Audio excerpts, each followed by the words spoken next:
Suvenirnica Lavenjak. Ah, the drawing makes perfect sense. Lav in Croatian should mean lion.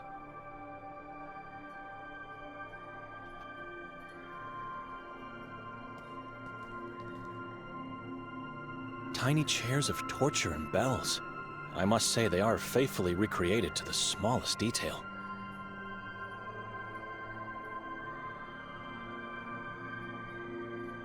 It evokes a repulsive feeling, and I guess that is its purpose, but I'm not sure it's something God would approve of, no matter the cause.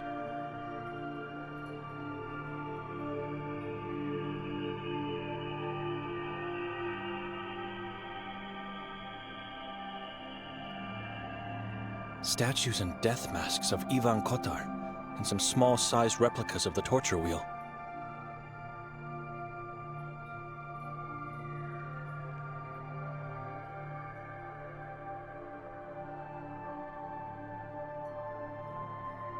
A strange, tiny-sized tree with red leaves, growing out of a head vase makes it even stranger, if not morbid.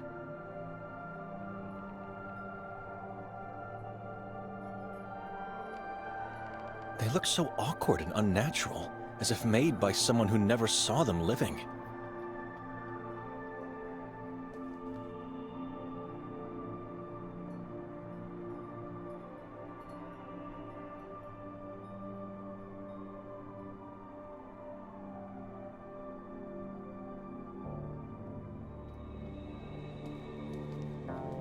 Weird executioner masks.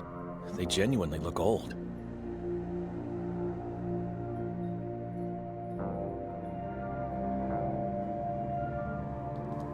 Madam? Do I look like a madam to you? Well... You're going to make me blush, sir. Welcome to my little hut. My name's Ida. Ida Lavnjak.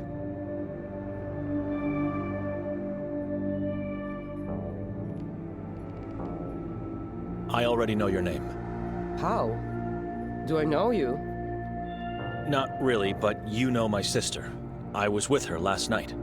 Oh, yes, I remember now. The shy and anxious older brother, Benedict. Or should I say, monk Benedict. She said that? No, sir. It's just the way you looked. Why didn't you come closer when we called you?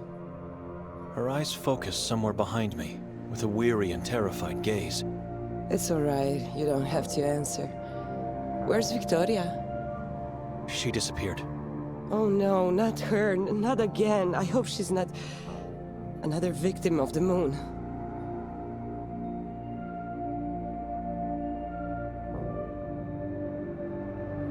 Have you seen her today? No, I don't think so.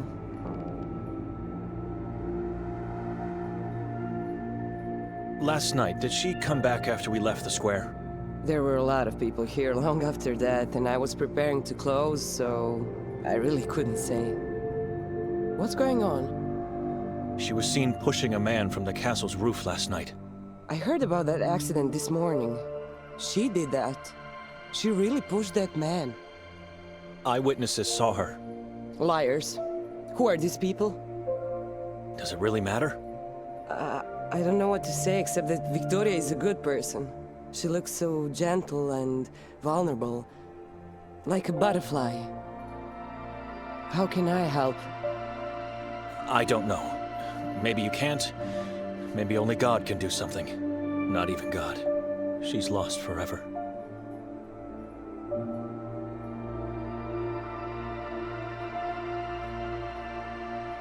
You've heard about the mayor. Heard what? They found his body in the forest. What? Who told you that? The police forced me to see it. The body was hanged from the belfry of the Church of Mary. Mutilated, disemboweled, and half-eaten by the crows. Those animals. I'm sorry you had to see that. Poor mayor. I light up a candle for him today.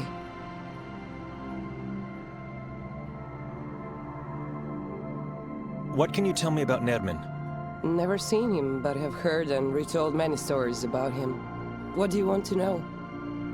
It's a small town. How come you've never seen him? Because he's one of those who lives under the moonlight, while the rest of us do our best to keep away from it. A moon ghoul. The worst of them all.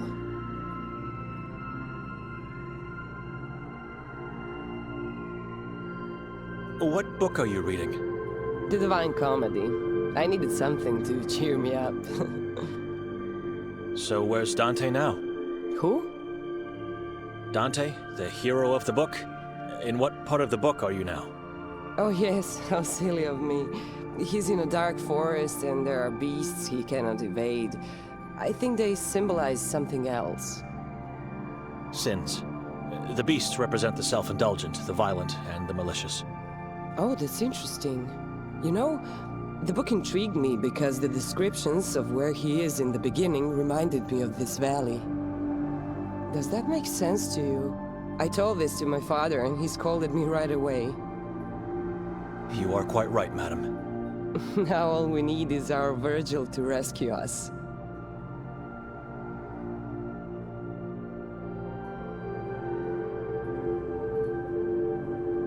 Where should I look for Victoria?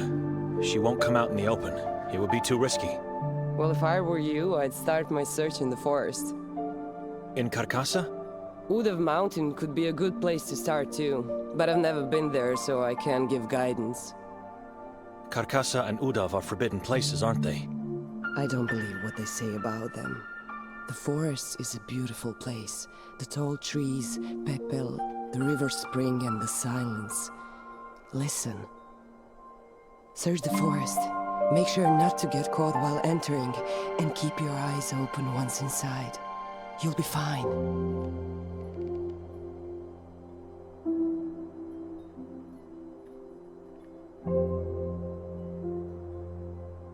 Who decided to forbid these places? Ironically, the same man that was found dead in the heart of the forest, Mayor Ranko Merce. You think his death had something to do with the decision? No, I don't know. The proof of fate is a decree that he put in place soon after taking control of the town. It's a decree that compels people to stay away from the places on the list, and to report suspicious activities and misbehavior. Such as? Blasphemous and heretical talk, to name a few. But the decree's main objective is to find and execute those against or unfaithful to God. She sounds like she doesn't approve of this. I guess it's a good thing. I don't know.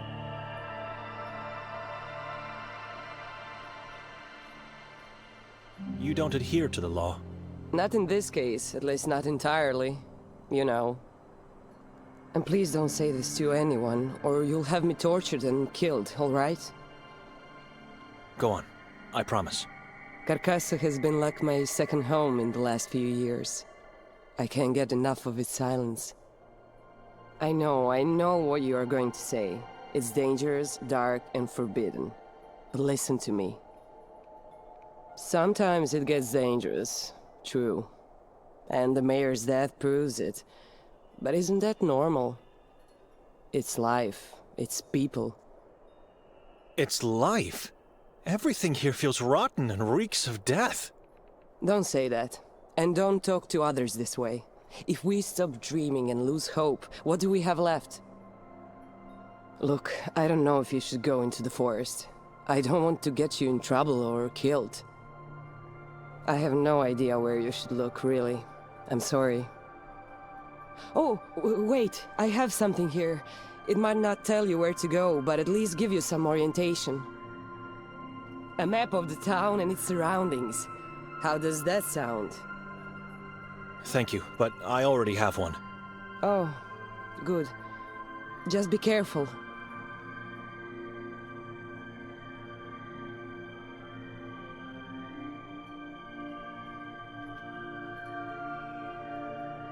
How come you weren't dressed as a priest last night? That question. Excuse me? Oh, sorry, nothing against you. But it's the same annoying question that keeps coming back at me, like a bat flapping in circles year after year. I see October 28th on the calendar, and I know what's coming to bite me.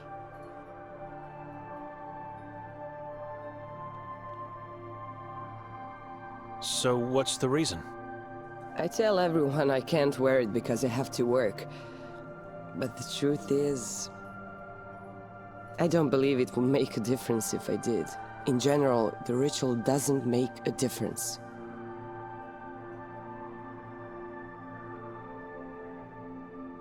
Why does everyone else wear it? Because the inhabitants believe we are all disciples of Ivan KOTAR, and so we have to dress like them on the day. Not just in the evening when the effigy is set on fire, but all the time, from dawn to dusk. But what is the reasoning behind it? The dress is just a terrifying shadow of what a priest's robe should look like. There's a belief that wearing it scares off demons, witches, and other evil spirits. I guess the darker it looks, the scarier it is. I don't know.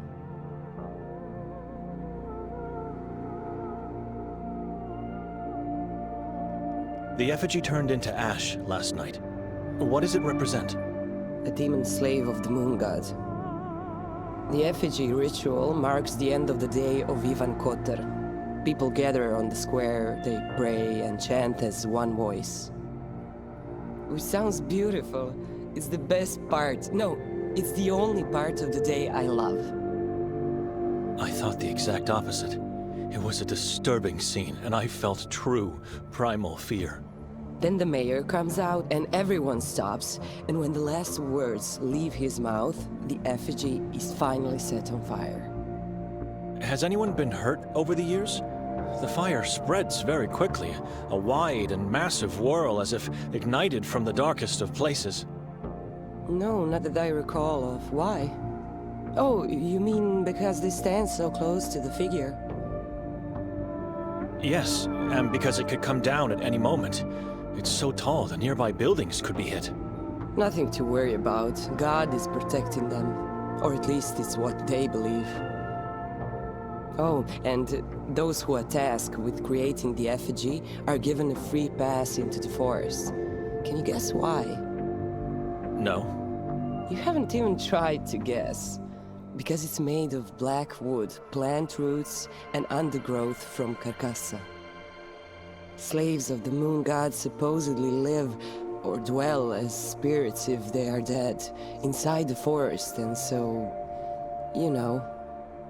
Some of the townsfolk even swear to hear the wailing of demons the whole night after the fire. I don't know.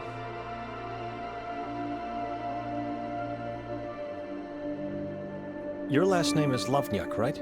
Not a hard guess. It's on the sign. Melita is your mother?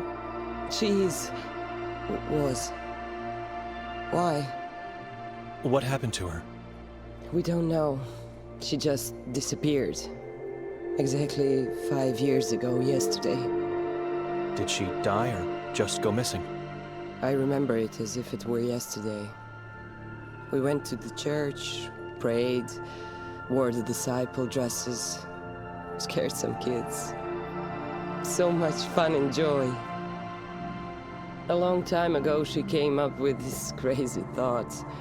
When I grow up, we will have a day only for us. Just the two of us, without father. And so, over the years, it became a tradition. Father was so jealous, but happy. We were all happy. Anyway, tired and feeling sick, I chose to go home that day, right before the effigy ritual. I'm sorry, I shouldn't have asked.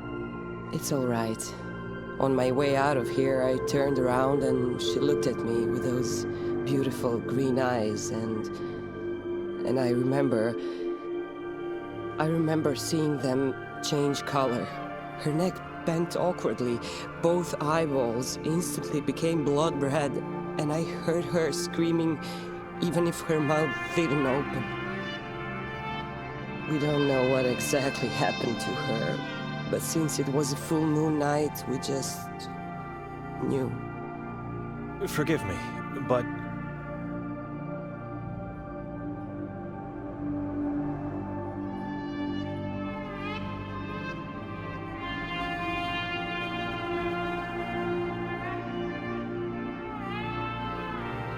Are you sure her eyes changed color? Absolutely. Why? You said they were blood red, right? Correct. The same color as the leaves on this tiny tree you have. So? Maybe in the moment you saw the blood-red color of the leaves, your mind just thought it was her eyes. No, Benedict. Her neck bent and her eyes turned blood red, and I heard her scream. Memories can be deceitful. I planted this tree after she went missing, because the color of its leaves reminded me of that day. It reminds me of her and my guilt. Notice the vase. That's her. That's my mother's face. I recreated her entire head. Surely a morbid way to remember a loved one.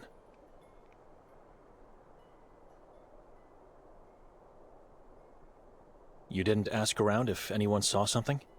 Father did, and the only information he managed to get after all these years is that she was last seen entering the Carcassa forest, alone. So she wasn't actually taken away? Of course she was. I don't believe what the police said. Why would she go into the forest on her own? She was terrified of it. It just doesn't make any sense. Nothing makes sense anymore. Something is off here. Excuse me. Sure.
Lots of fog in these portraits. Not quite sure if it's a stylistic choice. The emerging faces are pretty ugly and creepy.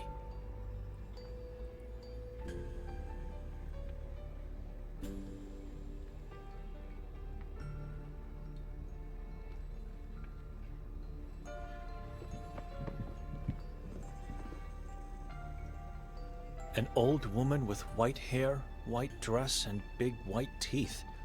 She's doing her best to look happy.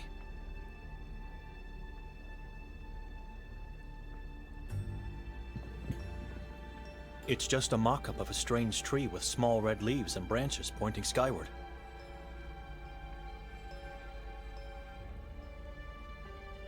It's missing an eye. The man who did this and put it on display here is a brainless, primitive psychopath.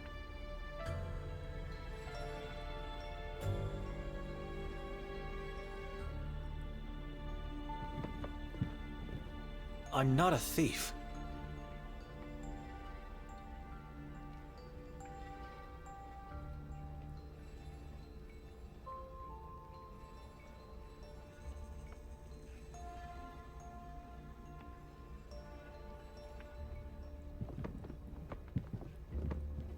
Slips of paper have been squeezed in the fissures between the bricks. I'm curious. I'll read one.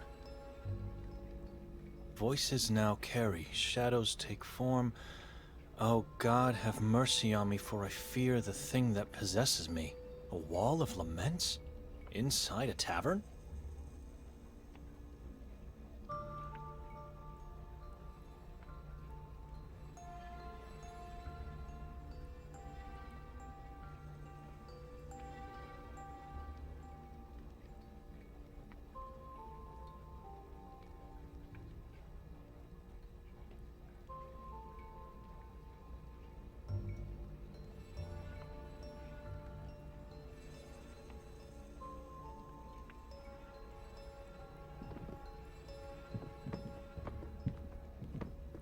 Excuse me.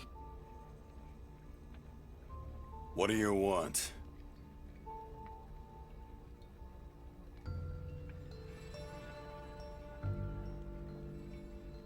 Remember me? Should I? From last night? My sister and brother-in-law were with me. I'm not a visual man. I don't remember faces. They dissolve into fog pretty fast.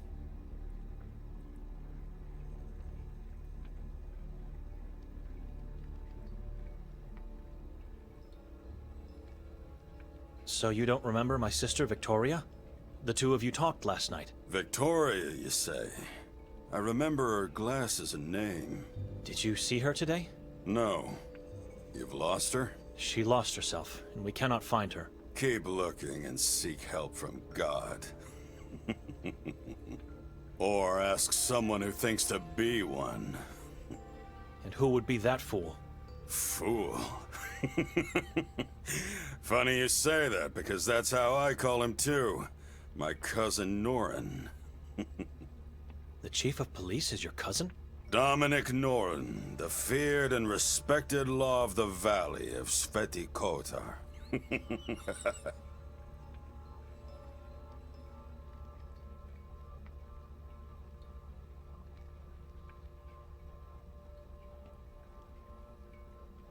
If I decide to talk to him, where should I go? You'll find him in his office at the police station.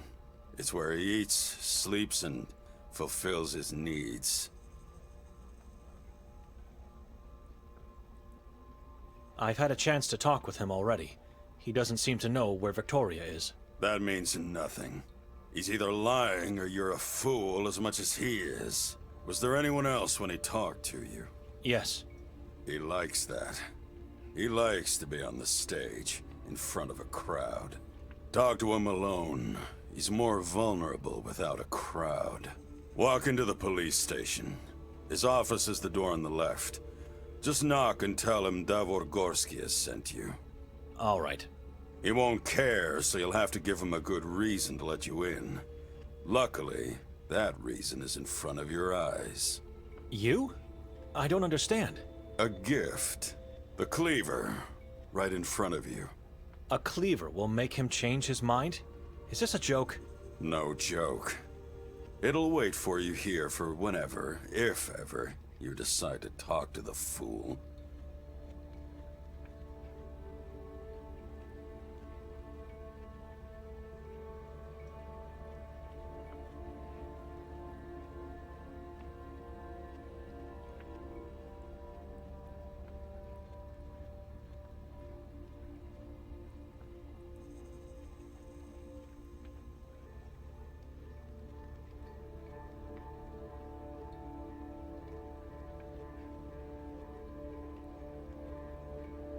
Excuse me.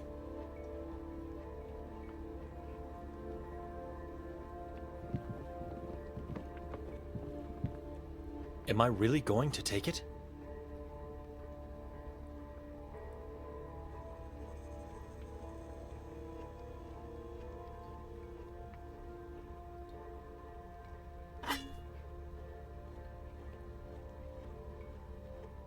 Good. Very good, priest. Now go. Walk bravely into the Temple of Law. You're bringing a gift. I don't know what I'm doing.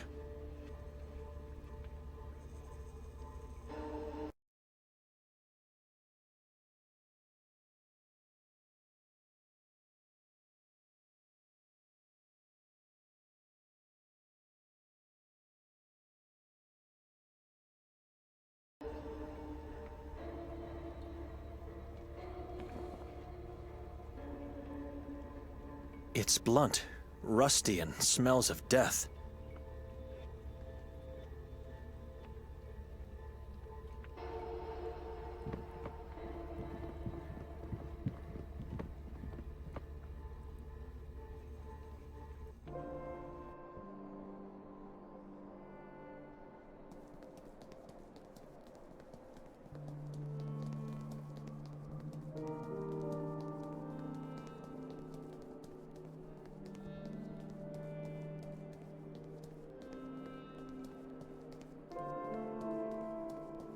It leads towards the bridge to the police station.